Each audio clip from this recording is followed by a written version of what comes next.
গ্রামের এক কোণে ছিল একটি ছোট্ট কিন্তু সুখী পরিবার। পরিবারে ছিলেন শাশুড়ি রাশিদা খাতুন, ছেলে রফিক আর তার নতুন বৌমা নীলা। নীলা দেখতে খুব সুন্দর, কিন্তু একটা বড় সমস্যা ছিল, সে খুবই অলস। বিয়ের পর প্রথম কয়েকদিন সবাই ভেবেছিল নতুন বউ, একটু সময় লাগবে মানিয়ে নিতে, কিন্তু দিন যায়, সপ্তাহ যায়, নীলার অভ্যাস বদলায় না। সকালে সূর্য অনেক উপরে ওঠার পরেও নীলা ঘুম থেকে উঠত না। শাশুড়ি রান্নাঘরে ব্যস্ত, আর সে তখনও বিছানায় গড়াগড়ি খাচ্ছে।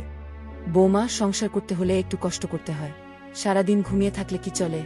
মা, আমি তো খুব ক্লান্ত থাকি, একটু বিশ্রাম না নিলে পারি না।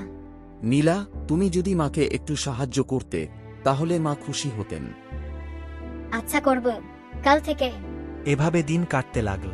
একদিন হঠাৎ শাশুড়ি অসুস্থ হয়ে পড়লেন।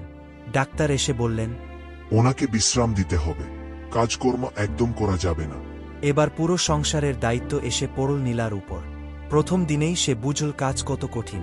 রান্না করতে গিয়ে ভাতও পুড়িয়ে ফেলল, তরকারিতে লবণ বেশি হয়ে গেল, ঘর পরিষ্কার করতে গিয়ে হাঁপিয়ে উঠল। দেখো, সংসার চালানো সহজ না। মা এতদিন একা কত কষ্ট করেছেন। নীলা চুপ করে রইল, তার চোখে জল চলে এলো। পরদিন ভোরে প্রথমবারের মতো সূর্য ওঠার আগেই নীলা ঘুম থেকে উঠল। চুপচাপ রান্নাঘরে গিয়ে কাজ শুরু করল। শাশুড়ি অবাক হয়ে বললেন, বৌমা, তুমি এত সকালে? মা, আজ থেকে আমি আপনার পাশে থাক, আপনি শুধু বিশ্রাম নিন।